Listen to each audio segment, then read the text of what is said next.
ಕಂಟ್ರೋಲ್ಗೆ ಮತ್ತೆ lockdown continue ಆಗುತ್ತಾ? ಇವತ್ತು ಸಂಜೆಗೆ ಲಾಕ್ಡೌನ್ ವಿಸ್ತರಣೆ ಭವಿಷ್ಯ ನಿರ್ಧಾರವಾಗುತ್ತಾ? ಮುಂದಿನ ಲಾಕ್ಡೌನ್ ರೂಪರೇಷೆ ಹೇಗಿರಲಿದೆ ನೋಡೋಣ. ಮತ್ತೆ ಲಾಕ್ಡೌನ್ ನ್ಯೂಸ್ ಟಾಪ್ 9 ನಲ್ಲಿ. ಕರ್ನಾಟಕದಲ್ಲಿ ಲಾಕ್ಡೌನ್ ಮಾಡಿದ್ರೂ ಸಹ ಹಲವೆಡೆ ಕೊರೋನಾ ಸೋಂಕು ಅಬ್ಬರಿಸುತ್ತಲೇ ಇದೆ. ಬೆಂಗಳೂರಿನಲ್ಲಿ ಲಾಕ್ಡೌನ್ನಿಂದ ಸೋಂಕು ಇಳಿಕೆಯಾದರೂ ಗ್ರಾಮಗಳಲ್ಲಿ ಹೆಚ್ಚಾಗ್ತಾ ಇದೆ. ಹೀಗಾಗಿ ಮೇ 24ರ ಬಳಿಕ ಮತ್ತಷ್ಟು ದಿನ ಲಾಕ್ಡೌನ್ ಮುಂದುವರಿಯೋದು ಪಕ್ಕಾ ಆಗಿದೆ. ಲಾಕ್ಡೌನ್ ವಿಸ್ತರಣೆ ಬಗ್ಗೆ ಸಿಎಂ ಬಿಎಸ್ವೈ ಇವತ್ತೇ ನಿರ್ಧಾರ ಕೈಗೊಳ್ಳುವ ಸಾಧ್ಯತೆ ಇದೆ. ಸಚಿವರ ಜೊತೆ ಚರ್ಚಿಸಿ ಲಾಕ್ಡೌನ್ ವಿಸ್ತರಣೆಗೆ ಸಿಎಂ ನಿರ್ಧಾರ ಮಾಡುವ ಸಾಧ್ಯತೆ ಇದೆ.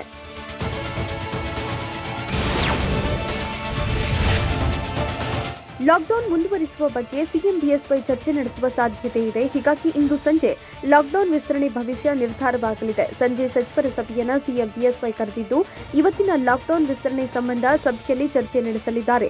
ಸಂಜೆ 6 ಗಂಟೆಗೆ ಸಿಎಂ ಯಡಿಯೂರಪ್ಪ ನೇತೃತ್ವದಲ್ಲಿ ಸಭೆ ನಡೆಯಲಿದ್ದು ಕೋವಿಡ್ ಉಸ್ತುವಾರಿ ಸಚಿವರು ಅಧಿಕಾರಿಗಳ ಜೊತೆ ಸಿಎಂ ಅಧಿಕೃತ ನಿವಾಸ ಕಾವೇರಿಯಲ್ಲಿ ಮೀಟಿಂಗ್ ನಡೆಯಲಿದೆ.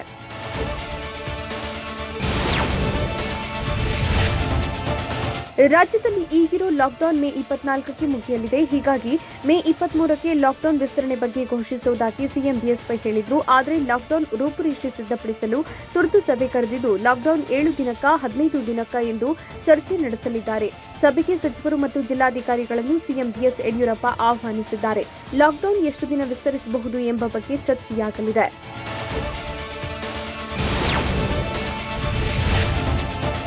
ಲಾಕ್ಡೌನ್ ಅವಧಿಯಲ್ಲಿ ಕೊರೋನಾ ಸೋಂಕು ಇಳಿಕೆಯಾಗಿದ್ದು ಇನ್ನು ಕೆಲ ದಿನ ಲಾಕ್ಡೌನ್ ಮಾಡುವಂತೆ ಕೆಲ ಸಚಿವರು ಒತ್ತಾಯ ಮಾಡ್ತಾ ಇದ್ದಾರೆ. ಲಾಕ್ಡೌನ್ ವಿಸ್ತರಣೆಗೆ ಬಹುತೇಕ ಸಚಿವರು ಅಭಿಪ್ರಾಯವಾಗಿದ್ದು ಶೀಘ್ರವೇ ಸಿಎಂ ಚರ್ಚಿಸಿ ಅಂತಿಮ ನಿರ್ಧಾರ ತೆಗೆದುಕೊಳ್ಳಲಿದ್ದಾರೆ ಅಂತ ಆರೋಗ್ಯ ಸಚಿವ ಸುಧಾಕರ್ ಹೇಳಿದ್ರು. ದಾವಣಗೆರೆಯಲ್ಲಿ ಮಾತನಾಡಿದ ಸಚಿವ ಡಾಕ್ಟರ್ ಕೆ ಸುಧಾಕರ್ ಲಾಕ್ ವಿಸ್ತರಣೆ ಬಗ್ಗೆ ಸಿಎಂ ಅಭಿಪ್ರಾಯವೂ ಇದೆ ಅಂತ ಹೇಳಿದ್ರು.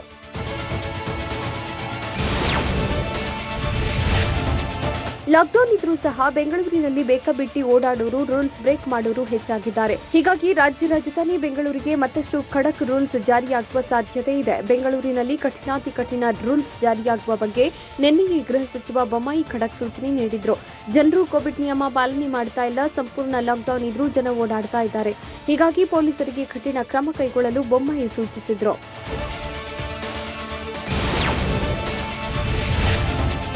ರಾಜ್ಯದ ಹಲವು ಜಿಲ್ಲೆಗಳಲ್ಲಿ ಕೊರೋನಾ ಸೋಂಕು ಹೆಚ್ಚಳವಾಗಿದ್ದು ಈಗಾಗಲೇ ಬಹುತೇಕ ಜಿಲ್ಲೆಗಳಲ್ಲಿ ಕಂಪ್ಲೀಟ್ ಲಾಕ್ಡೌನ್ ಜಾರಿಯಲ್ಲಿದೆ.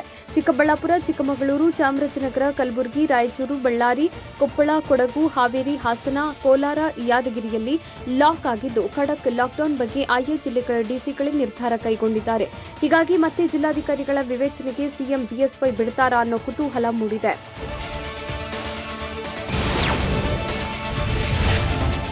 ಬೆಂಗಳೂರಿನ ಇಂದಿರಾನಗರದಲ್ಲಿ ನಡೆದ ಕೋವಿಡ್ ಕೇರ್ ಸೆಂಟರ್ ಉದ್ಘಾಟನೆ ವೇಳೆ ನೆರೆದವರು ಕೋವಿಡ್ ರೂಲ್ಸ್ ಬ್ರೇಕ್ ಮಾಡಿದ್ರು. ಸಿಎಂ ಬಿಎಸ್ವೈ ಪಾಲ್ಗೊಂಡಿದ್ದ ಕಾರ್ಯಕ್ರಮದಲ್ಲಿ ನೆರೆದಿದ್ದವರು ಗಾಳಿಗೆ ತೂರಿದ್ರು. ಅಂತರ ಕಾಪಾಡದೆ ಬಿಬಿಎಂಪಿ ಅಧಿಕಾರಿಗಳು, ಪೊಲೀಸ್ ಸಿಬ್ಬಂದಿ ಕೋವಿಡ್ ನಿಯಮಕ್ಕೆ ತಿಲಾಂಜಲಿ ಇಟ್ಟರು. ಲಾಕ್ಡೌನ್ ಮಧ್ಯೆಯೂ ಕಾರ್ಯಕ್ರಮ ನಡೆಸಿ ಕೋವಿಡ್ ಕೇರ್ ಸೆಂಟರ್ ಉದ್ಘಾಟಿಸಲಾಯಿತು.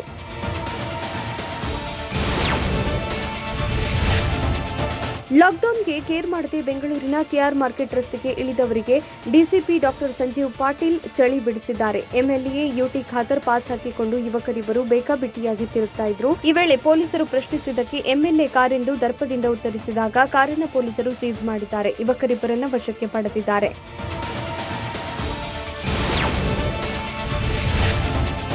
ಸೋಮವಾರದಿಂದ ಮತ್ತೆ 5 ದಿನ ಲಾಕ್ಡೌನ್ ಅನ್ನು ಕೊಪ್ಪಳ ಜಿಲ್ಲೆಯಲ್ಲಿ ವಿಸ್ತರಿಸಲಾಗುತ್ತೆ ಅಂತ ಶಾಸಕ ಪರಣ್ಣ ಮುನವಳ್ಳಿ ಹೇಳಿದ್ದಾರೆ.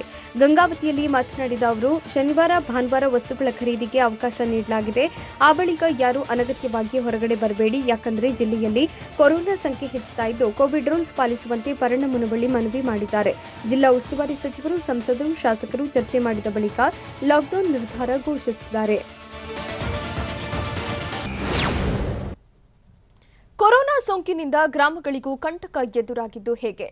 ಜಿಲ್ಲೆಗಳಲ್ಲೂ ಪರಿಸ್ಥಿತಿ ಮಿತಿ ಮೀರ್ತಾ ಇದೆಯಾ? ಪಾಸಿಟಿವಿಟಿ ರೇಟ್ನಿಂದ ಸಂಕಷ್ಟ ಶುರುವಾಗಿದ್ದು ಹೇಗೆ ನೋಡೋಣ. ಗ್ರಾಮಗಳಿಗೆ ಗಂಡಾಂತರ ನ್ಯೂಸ್ ಟಾಪ್ 9 ನಲ್ಲಿ. ಹೆಮ್ಮಾರಿ ಕೊರೋನಾ ದಾಳಿಗೆ ಗ್ರಾಮೀಣ ಕರ್ನಾಟಕವೇ ನಲುಗಿ ಹೋಗಿದೆ. ಹಳ್ಳಿಗಳಲ್ಲೂ ಮಾರಿ ವೈರಸ್ ರಣಕೇಕೆ ಹಾಕ್ತೆ. ಗ್ರಾಮೀಣ ಭಾಗದಲ್ಲಿ ಎರ್ರಾಬಿರ್ರಿ ದಾಳಿ ಮಾಡ್ತಾ ಇದ್ದು ಡೆಡ್ಲಿ ಕೊರೋನಾ ಅಬ್ಬರಕ್ಕೆ ಗ್ರಾಮೀಣ ಜನರು ಕಂಗಾಲಾಗಿ ಹೋಗಿದ್ದಾರೆ. ಕೊರೋನಾದ ಗಂಭೀರ ದಾಳಿಯಿಂದಾಗಿ ರಾಜ್ಯದ ಬಹುತೇಕ ಜಿಲ್ಲೆಗಳು ನಲುಗಿ ಹೋಗಿವೆ. ಲಾಕ್ಡೌನ್ ಬಳಿಕ ಸಿಟಿ ಜನ ಗ್ರಾಮಗಳಿಗೆ ಲಗ್ಗೆ ಇಟ್ಟ ಬಳಿಕ ಹಲವು ಜಿಲ್ಲೆಗಳಲ್ಲಿ ಪರಿಸ್ಥಿತಿ ಕೈಮೀರಿ ಹೋಗಿದೆ.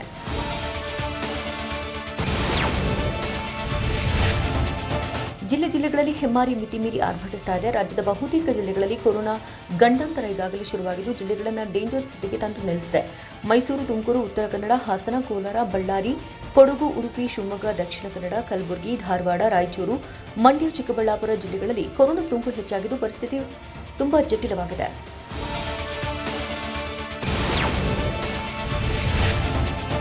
ರಾಜ್ಯದಲ್ಲಿ ಹಳ್ಳಿಗಳಿಗೆ ಕೊರೋನಾ ಕಂಟಕವಾಗ್ತಾ ಇದ್ದು ಜಿಲ್ಲೆಗಳಲ್ಲಿನ ಸೋಂಕಿತರ ಲಿಸ್ಟ್ ನೋಡಿದರೆ ಶಾಕ್ ಆಗಿದೆ. ಸೋಂಕಿನ ಸಂಖ್ಯೆ ಜೊತೆಗೆ ಪಾಸಿಟಿವಿಟಿ ರೇಟ್ ಕೂಡ ಹೆಚ್ಚಾಗ್ತಾ ಇರುವುದು ಆತಂಕಕ್ಕೆ ಕಾರಣವಾಗಿದೆ. ತುಮಕೂರು ಜಿಲ್ಲೆಯಲ್ಲಿ ಒಟ್ಟು 25,741 ಸಕ್ರಿಯ ಕೇಸ್ಗಳಿದ್ರೆ ಬಳ್ಳಾರಿಯಲ್ಲಿ 17,498 ಸಕ್ರಿಯ ಕೇಸ್ಗಳಿದ್ದು ,45% ಪಾಸಿಟಿವಿಟಿ ರೇಟ್ ಇದೆ. ಇನ್ನು ಬೆಳಗಾವಿಯಲ್ಲಿ 16,549 ಸಕ್ರಿಯ ಕೇಸ್ ಇದ್ದು ಪಾಸಿಟಿವ್ ,39%.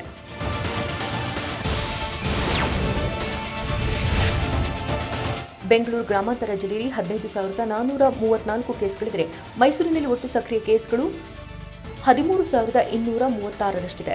ರಾಜಧಾನಿ ಬೆಂಗಳೂರು ಬಳಿಕ ಜಿಲ್ಲೆಗಳಲ್ಲೂ ಸೋಂಕು ಲಗ್ಗೆ ಇಟ್ಟಿದ್ದು ಹಾಸನ ಜಿಲ್ಲೆಯಲ್ಲಿ ಒಟ್ಟು ಸಕ್ರಿಯ ಕೇಸ್ಗಳು 12,683 ಇದ್ದರೆ ದಕ್ಷಿಣ ಕನ್ನಡ ಜಿಲ್ಲೆಯಲ್ಲಿ 10,707 ಸಕ್ರಿಯ ಕೇಸ್ಗಳಿವೆ. ಇನ್ನು ಶಿವಮೊಗ್ಗ ಜಿಲ್ಲೆಯಲ್ಲಿ 9,288 ಇದ್ದು ಚಿಕ್ಕಮಗಳೂರು ಜಿಲ್ಲೆಯಲ್ಲಿ 7,186 ಹಾಗೂ ಕೋಲಾರ ಜಿಲ್ಲೆಯಲ್ಲಿ ಒಟ್ಟು 7,974 ಸಕ್ರಿಯ ಕೇಸ್ಗಳಿದ್ದು ಆತಂಕಕ್ಕೆ ಕಾರಣವಾಗಿದೆ.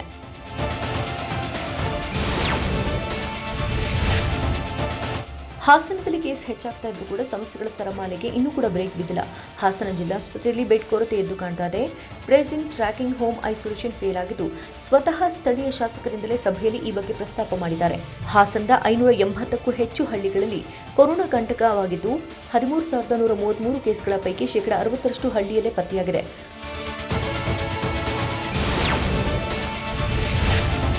ಚಿತ್ರದುರ್ಗದಲ್ಲಿ ಕೊರೋನಾ ಸೋಂಕು ಹೆಚ್ಚುತ್ತಾ ಇರುವಂತಹ ಹಿನ್ನೆಲೆಯಲ್ಲಿ ಗ್ರಾಮಗಳಿಗೆ ಗಂಡಾಂತರ ಎದುರಾಗಿದೆ. ಹುಣಸೇಕಟ್ಟೆ ಗ್ರಾಮದಲ್ಲಿ ಕಳೆದ 1 ವಾರದಲ್ಲಿ 4 ಕೊರೋನಾದಿಂದ ಸಾವನ್ನಪ್ಪಿದ್ದಾರೆ. ಇದರಿಂದ ಗ್ರಾಮದ ಜನರಲ್ಲಿ ಆತಂಕ ಹೆಚ್ಚಾಗಿದೆ. ಜೊತೆಗೆ ಗ್ರಾಮದಲ್ಲಿ ನೂರಾರು ಮಂದಿ ಶೀತ, ಕೆಮ್ಮು, ಜ್ವರದಿಂದ ಬಳಲ್ತಾ ಇದ್ದಾರೆ. ಇಷ್ಟಾದರೂ ಕೂಡ ಅಧಿಕಾರಿಗಳು, ಜನಪ್ರತಿನಿಧಿಗಳು ಗ್ರಾಮದ ಕಡೆಗೆ ಸುಳಿದಿಲ್ಲ. ಸೋಂಕು ಹೆಚ್ಚುತ್ತಾ ಇದ್ರೂ ಕೂಡ ಬಂದು ನೋಡದ ಅಧಿಕಾರಿಗಳ ವಿರುದ್ಧ ಕಿಡಿಕಾರಿದ್ದಾರೆ ಹುಣಸೇಕಟ್ಟೆ ಗ್ರಾಮಸ್ಥರು.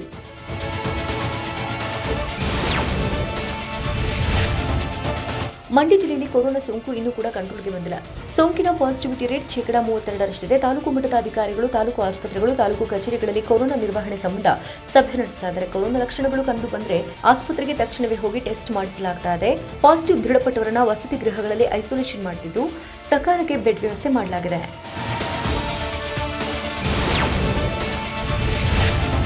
ಜಿಲ್ಲೆಗಳಲ್ಲಿ ಕೊರೋನಾ ನಿಯಂತ್ರಣ ಹೊಣೆಯನ್ನು ಪ್ರಧಾನಿ ಮೋದಿ ಡಿಸಿಗಳಿಗೆ ನೀಡಿದ್ರು. ಜಿಲ್ಲಾಧಿಕಾರಿಗಳು ಕೊರೋನಾ ವಿರುದ್ಧ ಹೋರಾಡ್ತಾ ಇರುವ ಫೀಲ್ಡ್ ಕಮಾಂಡರ್ ಅಂತ ಮೋದಿ ಶ್ಲಾಘಿಸಿದ್ರು. ಆದರೆ ಫೀಲ್ಡ್ ಕಮಾಂಡರ್ ಬೆನ್ನ ಹಿಂದೆ ಇರುವಂತಹ ಸೈನಿಕರು ಇಲ್ಲದಂತಾಗಿದೆ. ಹಳ್ಳಿಗಳಲ್ಲಿ ಲಸಿಕಾ ಅಭಿಯಾನ ಶುರು ಮಾಡೋದಕ್ಕೆ ಖುದ್ದು ಮೋದಿ ಹೇಳಿದರು. ಈ ಯೋಜನೆ ಹಳ್ಳಿಗಳಲ್ಲಿ ಸಂಪೂರ್ಣ ವಿಫಲವಾಗಿದೆ. ಮಧುಗಿರಿ ತಾಲೂಕಿನ ಮರುವೆಕೆರೆ ಗ್ರಾಮ ಪಂಚಾಯತ್ನ 8 ಗ್ರಾಮಕ್ಕೆ ತೇರಿನ ಬೀದಿಯಲ್ಲಿ ಐಸೋಲೇಷನ್ ಕೇಂದ್ರಗಳಿದ್ದು ಗ್ರಾಮದ ಜನರಿಂದಲೇ ಐಸೋಲೇಷನ್ ಕೇಂದ್ರ ಸ್ಥಾಪನೆ ಮಾಡಿಕೊಂಡಿದೆ. ವಿಜಯನಗರ ಜಿಲ್ಲೆಯ ಹಗರಿಬೊಮ್ಮನಹಳ್ಳಿ ತಾಲೂಕಿನ ತಂಬ್ರಳ್ಳಿ ಗ್ರಾಮ ಅಕ್ಷರಶಃ ಕೊರೋನಾ ಸೋಂಕಿಗೆ ನಲುಗಿ ಹೋಗಿದೆ. ಗ್ರಾಮದಲ್ಲಿ ಇದುವರೆಗೆ 70 ಪಾಸಿಟಿವ್ ಕೇಸ್ಗಳು ಪತ್ತೆಯಾಗಿದ್ದು ಇದುವರೆಗೆ 11 ಸೋಂಕಿತರು ಸಾವನ್ನಪ್ಪಿದ್ದಾರೆ. ಜೊತೆಗೆ 15 ದಿನದೊಳಗೆ 8 ರಿಂದ 10 ಸಹಜ ಸಾವು ಪ್ರಕರಣಗಳು ನಡೆದಿವೆ. ಇದೀಗ ಈ ಗ್ರಾಮದಲ್ಲಿ ಸೂತಕದ ವಾತಾವರಣ ನಿರ್ಮಾಣ ಆಗಿದ್ದು ಇಡೀ ಗ್ರಾಮ ಆತಂಕಗೊಂಡಿದೆ. ಜೊತೆಗೆ ತಹಶೀಲ್ದಾರ್ ಹಾಗೂ ತಾಲೂಕು ವೈದ್ಯಾಧಿಕಾರಿಗಳು ಸಿಪಿಐ ಒಮ್ಮೆ ಭೇಟಿ ನೀಡಿದ್ದು ಬಿಟ್ಟರೆ ಮತ್ತೆ ಯಾರೂ ಕೂಡ ಈ ಗ್ರಾಮಕ್ಕೆ ಬಂದಿಲ್ಲ.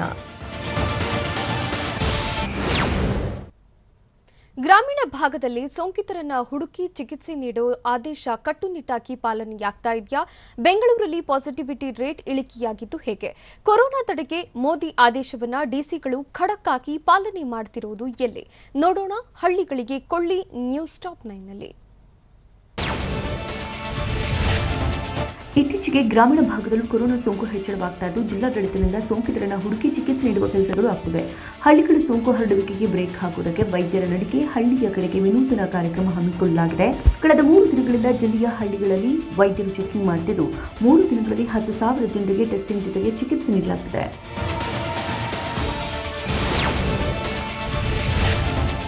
ಒಂದ್ ಕಡೆ ಗ್ರಾಮಗಳಲ್ಲಿ ಕೊರೋನಾ ಸೋಂಕು ಹೆಚ್ಚಳವಾಗ್ತಾ ಇದ್ರೆ ಇತ್ತ ಬೆಂಗಳೂರಿನಲ್ಲಿ ಮಾತ್ರ ಕೊರೋನಾ ಪಾಸಿಟಿವ್ ಕೇಸ್ಗಳಲ್ಲಿ ಇಳಿಮುಖವಾಗಿದೆ. ಲಾಕ್ಡೌನ್ಗೂ ಮುಂಚೆ ಬೆಂಗಳೂರಿನಲ್ಲಿ 65 ರಿಂದ 78 ಸಾವಿರ ಟೆಸ್ಟ್ ಮಾಡಲಾಗ್ತಿತ್ತು. ಟೆಸ್ಟ್ಗಳ ಸಂಖ್ಯೆ ಇಳಿಮುಖವಾಗೋದಕ್ಕೆ ಲಾಕ್ಡೌನ್ ಕೂಡ ಕಾರಣವಾಗಿದೆ. ಲಾಕ್ಡೌನ್ಗೂ ಮುಂಚೆ ಬಸ್, ರೈಲ್ವೆ ನಿಲ್ದಾಣ, ಮಾರ್ಕೆಟ್ ಸೇರಿದಂತೆ ಜನ ಸೇರುವ ಸ್ಥಳಗಳಲ್ಲಿ ರ್ಯಾಂಡಮ್ ಟೆಸ್ಟ್ ನಡೆಸಲಾಗುತ್ತಿದ್ದು ಲಾಕ್ಡೌನ್ ಪರಿಣಾಮ ರ್ಯಾಂಡಮ್ ಟೆಸ್ಟ್ ಕೈಬಿಡಲಾಗಿದೆ. ಟೆಸ್ಟ್ ವಿಮುಖವಾಗೋದಕ್ಕೆ ಇದು ಕೂಡ ಒಂದು ಪ್ರಮುಖ ಕಾರಣವಾಗಿದೆ.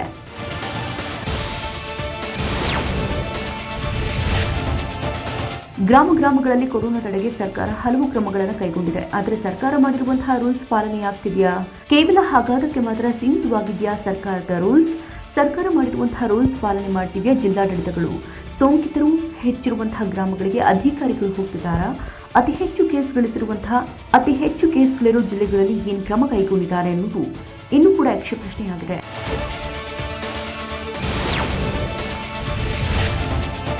ಕಲಬುರಗಿ ಜಿಲ್ಲೆಯಲ್ಲಿ ಕೊರೋನಾ ಸೋಂಕು ಹೆಚ್ಚಳವಾಗ್ತಾ ಇದ್ರೂ ಕೂಡ ಜಿಲ್ಲಾಡಳಿತ ಮಾತ್ರ ಈ ಮೊದಲು ಎಚ್ಚೆತ್ತುಕೊಳ್ಳಲಿಲ್ಲ. ಮೋದಿ ಹೇಳಿದ ಬಳಿಕವೇ ಎಚ್ಚೆತ್ತುಕೊಂಡಂತಹ ಜಿಲ್ಲಾಡಳಿತಗಳು ಗ್ರಾಮೀಣ ಭಾಗದಲ್ಲಿ ಸೋಂಕು ನಿಯಂತ್ರಣಕ್ಕೆ ಆದ್ಯತೆ ಕೊಟ್ಟಿವೆ.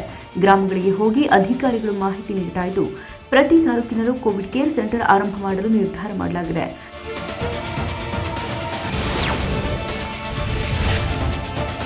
ಮೈಸೂರು ಜಿಲ್ಲೆಯ ಹಳ್ಳಿಗಳಲ್ಲಿ ಕೊರೋನಾ ಸೋಂಕು ಹೆಚ್ಚುತ್ತಾ ಇದ್ದು ಸಹ ಗ್ರಾಮೀಣ ಭಾಗದಲ್ಲಿ ಸೋಂಕು ಹೆಚ್ಚಿತು. ಬಿಗಿ ರೂಲ್ಸ್ ಇಲ್ಲ. ಕೇವಲ ಗ್ರಾಮಗಳನ್ನು ಸೀಲ್ ಡೌನ್ಗೆ ಮಾತ್ರ ಸೀಮಿತ ರೂಲ್ಸ್ ಮಾಡಲಾಗಿದೆ. ಕೊರೋನಾ ಸೋಂಕಿತರಿಗೆ ಗ್ರಾಮೀಣ ಭಾಗದಲ್ಲಿ ಯಾವುದೇ ಸೌಲಭ್ಯ ಇಲ್ಲ. ಮೈಸೂರು ಜಿಲ್ಲಾಡಳಿತದ ವಿರುದ್ಧ ಗ್ರಾಮೀಣ ಭಾಗದ ಜನ ಆಕ್ರೋಶ ವ್ಯಕ್ತಪಡಿಸುತ್ತಿದ್ದಾರೆ. ಗ್ರಾಮೀಣ ಭಾಗದಲ್ಲಿ ಸರಿಯಾಗಿ ಟೆಸ್ಟಿಂಗ್ ಮಾಡ್ತಿಲ್ಲ. ಕೇವಲ ಘೋಷಣೆಗೆ ಮಾತ್ರ ಸರ್ಕಾರದ ರೂಲ್ಸ್ ಸೀಮಿತವಾಗಿದ್ದು ತಹಶೀಲ್ದಾರ್ ಟಿಎಚ್ಒಗಳು ಸರಿಯಾಗಿ ಸ್ಪಂದಿಸ್ತಾನಿಲ್ಲ ಅನ್ನೋ ಆರೋಪ ಕೂಡ ಇದೆ. ಮೋದಿ ಹೇಳಿದ್ರು ಇನ್ನು ಎಚ್ಚೆತ್ತುಕೊಳ್ಳದಂತಹ ಬೆಳಗಾವಿ ಜಿಲ್ಲಾಡಳಿತ ಕೊರೋನಾ ಕಂಟ್ರೋಲ್ ಮಾಡುವಲ್ಲಿ ಎಡವಿದೆ. ಕೊರೋನಾ ಕಂಟ್ರೋಲ್ಗೆ ಜಿಲ್ಲಾಡಳಿತ ಯಾವುದೇ ಕ್ರಮಗಳನ್ನು ಕೈಗೊಂಡಿಲ್ಲ. ಬೆಳಗಾವಿಯಲ್ಲಿ ಟಫ್ ರೂಲ್ಸ್ ಕೇವಲ ಕಾಗದದಲ್ಲಿ ಮಾತ್ರ ಉಳಿದಿದೆ. ಕೇವಲ ಪ್ಲಾನಿಂಗ್ನಲ್ಲಿ ಮಾತ್ರವೇ ಜಿಲ್ಲಾಡಳಿತ ಕಾಲ ಕಳೀತಾ ಇದೆ. ಮೋದಿ ಹೇಳಿ 3 ದಿನ ಕಳೆದರೂ ಒಂದು ಗ್ರಾಮಕ್ಕೆ ಡಿಸಿ ಹೋಗಿಲ್ಲ. ಬೆಳಗಾವಿ ಕೇವಲ ಬಾಯಿ ಮಾತಿನಲ್ಲಿ ರೂಲ್ಸ್ ಫಾಲೋ ಮಾಡ್ತಾ ಇದೆ.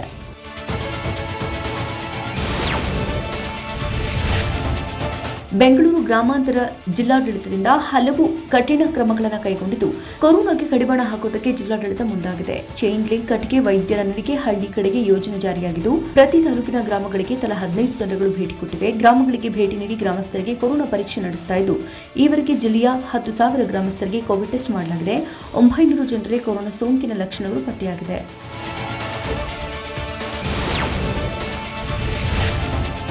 ಗ್ರಾಮಗಳಲ್ಲಿ ಕೊರೋನಾ ತಡೆಗೆ ಶಿವಮೊಗ್ಗ ಜಿಲ್ಲಾಡಳಿತ ಕ್ರಮ ಕೈಗೊಂಡಿದ್ದು ಪ್ರತಿ ಗ್ರಾಮ ಪಂಚಾಯಿತಿ ವ್ಯಾಪ್ತಿಯಲ್ಲಿ ಟಾಸ್ಕ್ ಫೋರ್ಸ್ಗಳ ರಚನೆಯಾಗಿದೆ. ಆರೋಗ್ಯ ಸಿಬ್ಬಂದಿ ಮೂಲಕ ಕೊರೋನಾ ತಡೆಗೆ ಕಠಿಣ ಕ್ರಮ ಜಾರಿಗೊಳಿಸಿದ್ದು ಸೋಂಕು ಪತ್ತೆಯಾದ ಹಳ್ಳಿಗಳಲ್ಲಿ ಕಂಟೈನ್ಮೆಂಟ್ ಝೋನ್ಗಳು, ಹೋಬಳಿ ಮಟ್ಟದಲ್ಲಿ ಕೋವಿಡ್ ಕೇರ್ ಸೆಂಟರ್ಗಳ ಸ್ಥಾಪನೆ ಹಾಗೂ ಹಳೆಯ ನಿಯಮಗಳನ್ನು ಪಾಲಿಸಿ ಜಿಲ್ಲೆಯಲ್ಲಿ ಲಾಕ್ಡೌನ್ ಮಾಡ್ತಾ ಇರೋದ್ರಿಂದ ಸೋಂಕಿಗೆ ಲಗಾಮು ಹಾಕಲು ನಿರ್ಧರಿಸಲಾಗಿದೆ.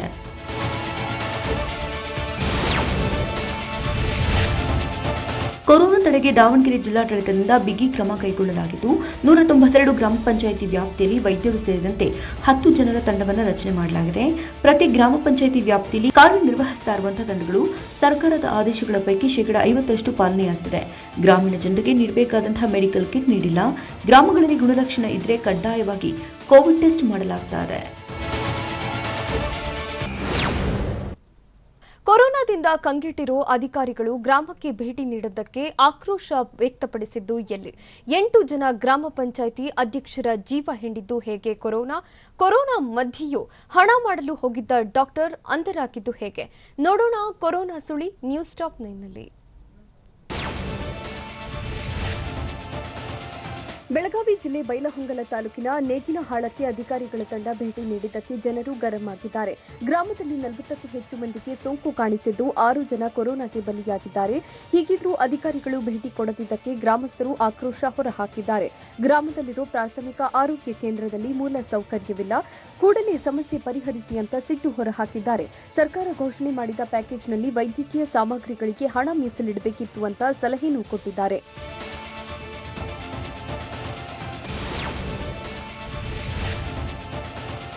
ಬಾಗಲಕೋಟೆ ಜಿಲ್ಲೆಯಲ್ಲಿ ಕೊರೋನಾಗೆ 8 ಜನ ಗ್ರಾಮ ಪಂಚಾಯಿತಿ ಸಿಬ್ಬಂದಿ ಬಲಿಯಾಗಿದ್ದಾರೆ. ಕೊರೋನಾ 2ನೇ ಅಲೆಗೆ 4 ಪಿಡಿಒಗಳು ಪ್ರಾಣ ಚೆಲ್ಲಿದ್ದಾರೆ. ಅಲ್ಲದೆ 2 ಕಾರ್ಯದರ್ಶಿಗಳು, 2 ಡಿ ಗ್ರೂಪ್ ಸಿಬ್ಬಂದಿ ಕೂಡ ಕೊರೋನಾಗೆ ಕೊನೆಯುಸಿರೆಳೆದಿದ್ದಾರೆ. ಕೊರೋನಾ 2ನೇ ಅಲೆಯ ಸೋಂಕು ಒಟ್ಟು 25 ಜನ ಸರ್ಕಾರಿ ನೌಕರರಿಗೆ ಒಕ್ಕರಿಸಿದೆ. ಮೈಸೂರು ಜಿಲ್ಲೆಯಲ್ಲಿ ಕೊರೋನಾ ಎರಡನೇ ಅಲೆಯ ಆತಂಕ ಹೆಚ್ಚಾಗಿದೆ. ಅದರಲ್ಲೂ ಗ್ರಾಮೀಣ ಭಾಗದಲ್ಲಿ ಸೋಂಕು ಪೀಡಿತರ ಸಂಖ್ಯೆ ಹೆಚ್ಚುತ್ತಿದ್ದು, ಹುಣಸೂರು ಸರ್ಕಾರಿ ಆಸ್ಪತ್ರೆಯಲ್ಲಿ ಕೊರೋನಾ ಟೆಸ್ಟ್ಗಾಗಿ ಜನ ಮುಗಿಬಿದ್ದಿದ್ರು. ತಾಲೂಕಿಗೆ ಒಂದೇ ಟೆಸ್ಟಿಂಗ್ ಕೇಂದ್ರವಿದ್ದು, ನಿತ್ಯ ಕೇವಲ 100 ಜನರಿಗೆ ಮಾತ್ರ ಪರೀಕ್ಷೆ ಮಾಡಲಾಗ್ತಾ ಇದೆ. ಹೀಗಾಗಿ ಇನ್ನಷ್ಟು ಕೇಂದ್ರ ತೆರೆಯುವಂತೆ ಜನ ಒತ್ತಾಯಿಸಿದ್ದಾರೆ. ಬೆಂಗಳೂರಿನ ಕಿತ್ತನಹಳ್ಳಿ ಗ್ರಾಮ ಪಂಚಾಯಿತಿ ವ್ಯಾಪ್ತಿಯ ಬೆಟ್ಲಹಳ್ಳಿ ಗ್ರಾಮದ ಜನತೆ ಬೆಚ್ಚಿ ಬಿದ್ದಿದ್ದಾರೆ. ಕೊರೋನಾ ಮಾರಿಗೆ ಜನ ಭಯ ಬಿದ್ದಿದ್ದು, ಇಡೀ ಗ್ರಾಮವನ್ನೇ ಸಂಪೂರ್ಣ ಬಂದ್ ಮಾಡಲಾಗಿದೆ. ಗ್ರಾಮದಲ್ಲಿ ಇತ್ತೀಚೆಗೆ 100ಕ್ಕೂ ಹೆಚ್ಚು ಜನ ಅಸುನೀಗಿದ್ದು, ಕೊರೋನಾ ಆತಂಕ ಜನರಲ್ಲಿ ಮನೆ ಮಾಡಿದೆ. ಹೀಗಾಗಿ ಗ್ರಾಮವನ್ನು ಬಂದ್ ಮಾಡಿದ್ದಾರೆ.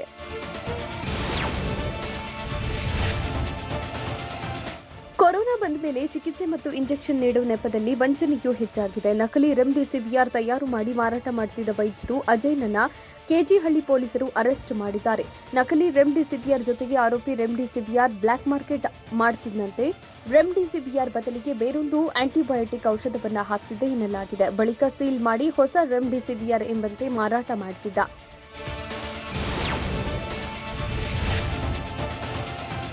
ಗದಗ ಜಿಲ್ಲೆಯಲ್ಲಿ ಕೊರೋನಾ ಸೋಂಕು ಅಬ್ಬರಿಸುತ್ತಲೇ ಇದ್ದು, ಲಗಾಮ್ ಹಾಕೋಕೆ ಆಗ್ತಾ ಇಲ್ಲ. ಗದಗ ತಾಲೂಕಿನ ಅಸುಂಡಿಯಲ್ಲಿ 17 ಜನರಿಗೆ ಕೊರೋನಾ ಬಂದಿದೆ. ಜಿಲ್ಲಾಡಳಿತ ಭವನದಿಂದ 2 ಕಿಲೋಮೀಟರ್ ದೂರದಲ್ಲಿದ್ದರೂ ಗ್ರಾಮಕ್ಕೆ ಮಾತ್ರ ಈವರೆಗೂ ಯಾವೊಬ್ಬ ಅಧಿಕಾರಿಗಳು ಭೇಟಿ ನೀಡಿಲ್ಲ. ಹೀಗಾಗಿ ಗದಗ ಜಿಲ್ಲಾಡಳಿತದ ನಿರ್ಲಕ್ಷ್ಯಕ್ಕೆ ಗ್ರಾಮಸ್ಥರು ಆಕ್ರೋಶ ಹೊರಹಾಕಿದ್ರು.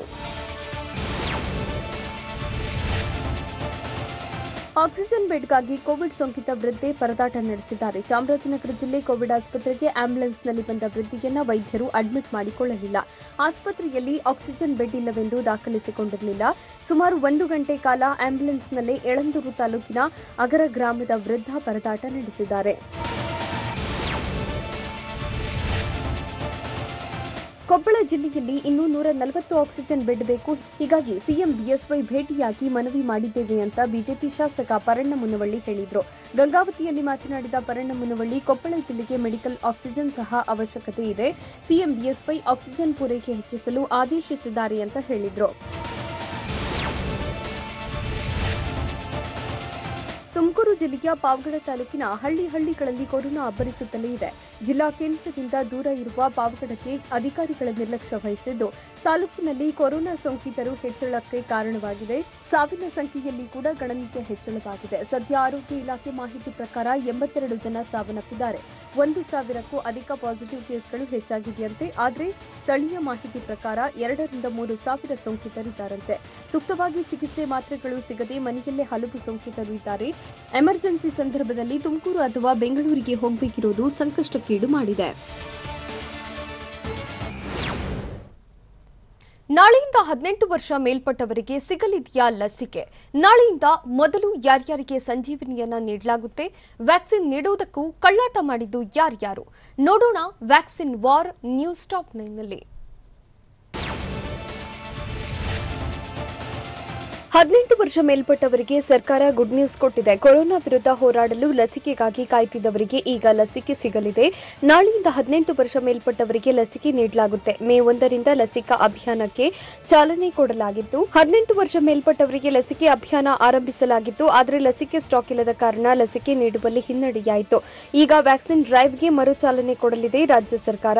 2 ಲಕ್ಷ ಡೋಸ್ ಲಸಿಕೆ ಬಂದಿರೋ ಹಿನ್ನೆಲೆ ನಾಳೆಯಿಂದ 18 ವರ್ಷ ಮೇಲ್ಪಟ್ಟವರಿಗೆ ಲಸಿಕೆ ನೀಡಲು ಸರ್ಕಾರದ ಪ್ಲಾನ್ ಮಾಡಿಕೊಂಡಿದೆ.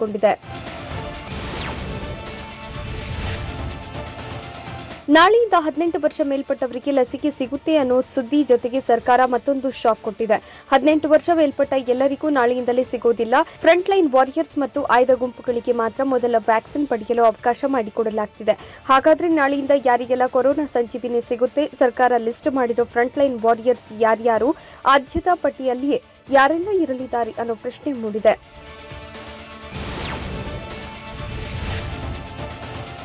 18 ವರ್ಷ ಮೇಲ್ಪಟ್ಟವರಿಗೆ ಲಸಿಕೆ ನೀಡಿದ್ರೂ ಅದು ಆದ್ಯತೆಯ ಮೇರೆ ನೀಡಲಾಗುತ್ತೆ. ಸರ್ಕಾರ ಫ್ರಂಟ್ ಲೈನ್ ವಾರಿಯರ್ಸ್ ಪಟ್ಟಿ ಮಾಡಿದ್ದು, ಮೊದಲ ಆದ್ಯತೆಯನ್ನು ವೈದ್ಯಕೀಯ ಸಿಬ್ಬಂದಿಗೆ ನೀಡಿದೆ. ಆರೋಗ್ಯ ಕಾರ್ಯಕರ್ತರು ಮತ್ತು ಹತ್ತಿರದ ಸಿಬ್ಬಂದಿಗಳು, ಕೋವಿಡ್ ಕರ್ತವ್ಯಕ್ಕೆ ನಿಯೋಜಿಸಲ್ಪಟ್ಟ ಶಿಕ್ಷಕರು, ಔಷಧಿ ತಯಾರಿಕಾ ಕಂಪನಿಗಳು, ಸಿಬ್ಬಂದಿ, ಆಕ್ಸಿಜನ್ ಔಷಧಿಗಳ ಸರಬರಾಜು, ವೈದ್ಯಕೀಯ ಉಪಕರಣ ಸರಬರಾಜು ಸಿಬ್ಬಂದಿಗಳಿಗೆ ಲಸಿಕೆ ಸಿಗಲಿದೆ.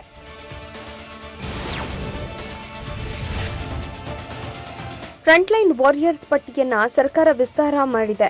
ಈ ಲಿಸ್ಟ್ನಲ್ಲಿ ನ್ಯಾಯಾಂಗ ಅಧಿಕಾರಿಗಳು, ಮಾಧ್ಯಮ ಸಿಬ್ಬಂದಿ, ಅಂಚೆ ಇಲಾಖೆ, ಸರ್ಕಾರಿ ಸಾರಿಗೆ ಸಿಬ್ಬಂದಿ, ಆಟೋ, ಟ್ಯಾಕ್ಸಿ ಮತ್ತು ಕ್ಯಾಬ್ ಚಾಲಕರು, ವಿದ್ಯುತ್, ನೀರು ಸರಬರಾಜು ಮಾಡುವವರು, ಬೀದಿ ಬದಿ ವ್ಯಾಪಾರಿಗಳು, ಖೈದಿಗಳು, ಚಿತಾಗಾರದ ಸಿಬ್ಬಂದಿ, ಪೆಟ್ರೋಲ್ ಬಂಕ್, ಗ್ಯಾಸ್ ಏಜೆನ್ಸಿ ಸಿಬ್ಬಂದಿ, ಎಪಿಎಂಸಿಯಲ್ಲಿ ಕೆಲಸ ಮಾಡುವ 18 ವರ್ಷಕ್ಕೂ ಮೇಲ್ಪಟ್ಟ ಎಲ್ಲರಿಗೂ ಸಂಜೀವಿನಿ ಸಿಗಲಿದೆ. ವ್ಯಾಕ್ಸಿನೇಷನ್ ಪಡೆಯಲು ಆದ್ಯತೆಯ ಮೇರೆಗೆ ಸರ್ಕಾರ ಪಟ್ಟಿ ಮಾಡಿದೆ. ಆದ್ಯತಾ ವಲಯದ ಪಟ್ಟಿ ಮಾಡಿ ಲಸಿಕೆ ನೀಡಲು ಪ್ಲಾನ್ ಮಾಡಲಾಗಿದೆ. ಟೆಲಿಕಾಂ, ಇಂಟರ್ನೆಟ್ ಸೇವೆದಾರರು, ವಿಮಾನಯಾನ ಸಂಸ್ಥೆ, ಎಚ್ಎಎಲ್ ಸಿಬ್ಬಂದಿಗೆ, ಬ್ಯಾಂಕ್ ಸಿಬ್ಬಂದಿಗೆ, ವಕೀಲರು, ಹೋಟೆಲ್ ಸಿಬ್ಬಂದಿ, ಸಿನಿಮಾ ರಂಗದವರು, ಗಾರ್ಮೆಂಟ್ಸ್ ಸಿಬ್ಬಂದಿ, ಕೆಎಂಎಫ್, ರೈಲ್ವೆ, ಅರಣ್ಯ ಇಲಾಖೆ ಸಿಬ್ಬಂದಿ, ಕಟ್ಟಡ ಕಾರ್ಮಿಕರು, ಎನ್ಎಚ್ಎಐ ಸಿಬ್ಬಂದಿ, ರಾಜ್ಯ ಮತ್ತು ರಾಷ್ಟ್ರ ಮಟ್ಟದಲ್ಲಿ ಪ್ರತಿನಿಧಿಸುವ ಆಟಗಾರರು ಕೂಡ ಸರ್ಕಾರದ ಲಸಿಕಾ ಆದ್ಯತಾ ಪಟ್ಟಿಯಲ್ಲಿದ್ದಾರೆ.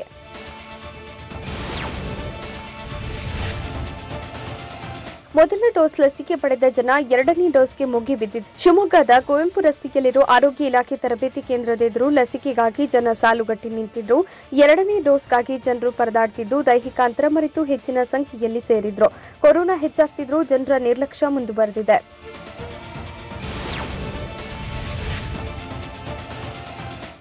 ಕೊರೋನಾ ವ್ಯಾಕ್ಸಿನ್ಗಾಗಿ ಹಾಹಾಕಾರ ಶುರುವಾಗಿದೆ. ಬೆಂಗಳೂರಿನ ಕೆಸಿ ಜನರಲ್ ಆಸ್ಪತ್ರೆ ಮುಂದೆ ವ್ಯಾಕ್ಸಿನ್ ಪಡೆಯಲು ಸಾರ್ವಜನಿಕರು ಸಾಲುಗಟ್ಟಿ ನಿಂತಿದ್ದಾರೆ. ಬೆಳಗ್ಗೆ 5 ಗಂಟೆಯಿಂದಲೇ ವ್ಯಾಕ್ಸಿನೇಷನ್ ಕೌಂಟರ್ ಮುಂದೆ ಕ್ಯೂ ಶುರುವಾಗಿತ್ತು. ಇವತ್ತು 150 ಜನರಿಗೆ ಮಾತ್ರ ವ್ಯಾಕ್ಸಿನೇಷನ್ ನೀಡಲಾಗ್ತಾ ಇದೆ. ಆನ್ಲೈನ್ ರಿಜಿಸ್ಟರ್ ಮಾಡಿಕೊಂಡ 50 ಜನ ಹಾಗೂ ಆಸ್ಪತ್ರೆಗೆ ಬಂದು ರಿಜಿಸ್ಟರ್ ಮಾಡಿಕೊಂಡ 100 ಜನರಿಗೆ ಲಸಿಕೆ ಎಂದು ಅನೌನ್ಸ್ ಮಾಡಲಾಗಿತ್ತು. ವ್ಯಾಕ್ಸಿನೇಷನ್ ಪಡೆಯಲು ಜನ ಒದ್ದಾಡ್ತಾ ಇದ್ರೆ, ಇತ್ತ ವ್ಯಾಕ್ಸಿನ್ ವಿಚಾರದಲ್ಲೂ ದಂಧೆ ಶುರುವಾಗಿಬಿಟ್ಟಿದೆ. ಅಕ್ರಮ ವ್ಯಾಕ್ಸಿನೇಷನ್ ದಂಧೆ ಪ್ರಕರಣ ದಾಖಲಾಗಿದೆ. ಅಕ್ರಮ ದಂಧೆ ನಡೆಸ್ತಾ ಇದ್ದ ವೈದ್ಯೆ, ಆಕೆಯ ಶಿಷ್ಯ ವಿರುದ್ಧ ಎಫ್ಐಆರ್ ದಾಖಲಾಗಿದೆ. ಸಕ್ರಮವಾಗಿ ವ್ಯಾಕ್ಸಿನೇಷನ್ಗೆ ಇರುವ ನೀತಿ ನಿಯಮಗಳನ್ನು ಪಾಲಿಸುತ್ತಿದ್ದ ಆರೋಪಿಗಳು ದಿನಕ್ಕೆ 70 ಜನರಿಗೆ ವ್ಯಾಕ್ಸಿನೇಷನ್ ಹಾಕೋದ್ರ ಮೂಲಕ ಅಕ್ರಮವಾಗಿ 30 ರಿಂದ 35 ಸಾವಿರ ಹಣ ಮಾಡ್ತಾ ಇದ್ರು ಅನ್ನೋ ಮಾಹಿತಿ ಸಿಕ್ಕಿದೆ. ಸದ್ಯ ಅನ್ನಪೂರ್ಣೇಶ್ವರಿ ನಗರ ಪೊಲೀಸರಿಂದ ವಿಚಾರಣೆ ಮಾಡಲಾಗ್ತಾ ಇದೆ. ರಾಜ್ಯಕ್ಕಿಂದು 2 ಲಕ್ಷ ಡೋಸ್ ಕೋವಿಶೀಲ್ಡ್ ಲಸಿಕೆ ಬರಲಿದೆ ಅಂತ ಆರೋಗ್ಯ ಇಲಾಖೆ ಸಚಿವ ಡಾಕ್ಟರ್ ಕೆ ಸುಧಾಕರ್ ಹೇಳಿದ್ದಾರೆ. ಈ ಬಗ್ಗೆ ಟ್ವೀಟ್ ಮಾಡಿರುವ ಸುಧಾಕರ್, ರಾಜ್ಯ ಸರ್ಕಾರದ ಖರೀದಿ ಆರ್ಡರ್ ಮೇರೆಗೆ ಲಸಿಕೆ ಪೂರೈಕೆಯಾಗ್ತಾ ಇದೆ. ಸೆರಂ ಇನ್ಸ್ಟಿಟ್ಯೂಟ್ನಿಂದ ಕೋವಿಶೀಲ್ಡ್ ಲಸಿಕೆ ಪೂರೈಕೆಯಾಗ್ತಾ ಇದ್ದು 10.94 ಲಕ್ಷ ಡೋಸ್ ಲಸಿಕೆಯನ್ನ ರಾಜ್ಯ ಸರ್ಕಾರ ಖರೀದಿಸಿದೆ ಅಂತ ಸುಧಾಕರ್ ಟ್ವೀಟ್ ಮಾಡಿದ್ದಾರೆ.